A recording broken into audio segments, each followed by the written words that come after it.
हाय देवयानी। ओह God. तो तुम आ गई वापस? हाँ हाँ आ गई। कैसी हो तुम? तुम्हारा बैंगलोर का ट्रिप कैसा था? अच्छा रहा। मैं बुकिंग ऑफिस के सारे अरेंजमेंट कराई हूँ। अगले महीने जाके हम इनॉग्रेट कर सकते हैं। किसका इनॉग्रेशन? हमारे नए ऑफिस का या तुम्हारे नए बंगलों का, जिसमें तुम जाकर रह सकती हो और अपनी अय्याशी कर सकती हो? क्या मतलब है तुम्हारा? वहां का मौसम कैसा था? देवयानी मैं अच्छा था। रोमांटिक था? तुम कहना क्या चाहती हो देवयानी? बनी कैसा? बनी? कौन बनी? वही तुम्हारा दोस्त बनी सिद्धू। हाँ, उसके बारे में क्या? कैसा है वो? ठीक ही होगा, लेकिन वो तो यहाँ बॉम्बे में रहता है, बैंगलोर में नहीं। और मैं कितने महीनों से मिली भी नहीं उससे। पिछले दिनों बनी सिद्धू बैंगलोर में ही था मेरे ख्याल से। रियली? मुझे तो पता ही नहीं था। वैसे क्या कहना क्या चाहती हो देवयानी? तारा, तुम मेरे मुंह से ये बात सुनकर शर्मिंदा क्यों होना चाहती हो, जब तुम जानती हो कि मैं क्या कहना चाहती हूँ? गॉड, बस करो देवयानी, बस करो। मैंने तुमसे पहले भी कहा है कि हमारे घर और ऑफिस की दीवारें अब उतनी मजबूत नहीं कि हमारे शोर को बर्दाश्त कर सके। तुमने और तुम्हारे साथियों ने मिलकर इसे खोखला बना दिया तारा।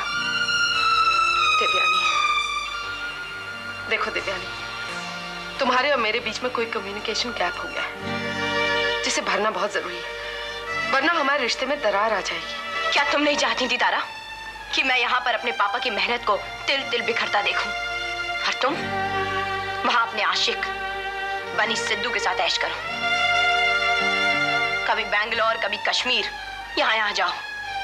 मैं यहाँ अंधेरे में रहूं और तुम वहां सब कुछ हमारा हथिया लो। जो भी देखे यही सोचे कि दीपक सेठ और देवयानी सेठ कितने बेवकूफ हैं। उसी पर भरोसा कर रहे हैं जो उनका सब कुछ तबाह कर देना चाहता है। देवयानी, चिल्लाओ मत तारा। अपना चिल्लाना अपने आशिक के कमरे और उसकी बाहों तक ही रखो।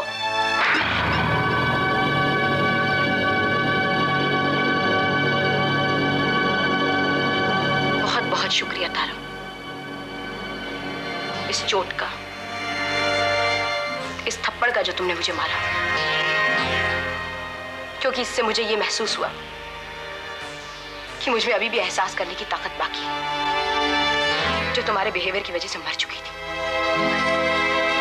बेइज्जती जो तुमने मेरी की है, बेइज्जती जो तुमने सेठ शेनफ होटल की है,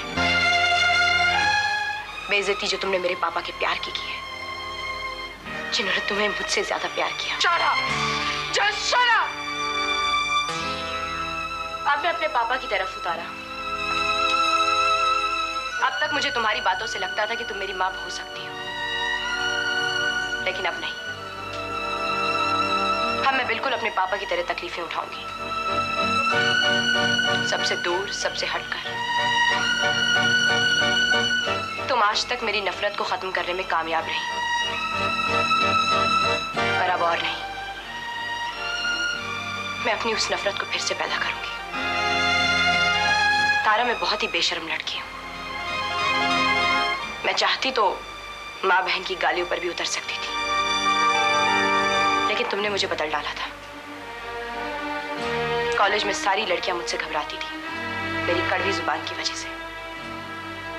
लेकिन अब मैं फिर से वैसी हो जाऊंगी और तुम्हें सब कुछ झेलना पड़ेगा। सब कुछ सहोगी तुम तारा। Please Devyani, please. मैं जा रही हूँ तारा यहाँ से, और मुझे रोकने की कोशिश भी मत करना।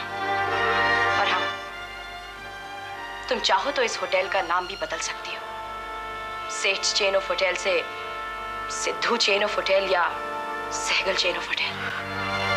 लानत होगी मुझ पर अगर मैंने तुम्हारे एक पैसे को हाथ भी लगाया तो। देवयानी, देवयानी।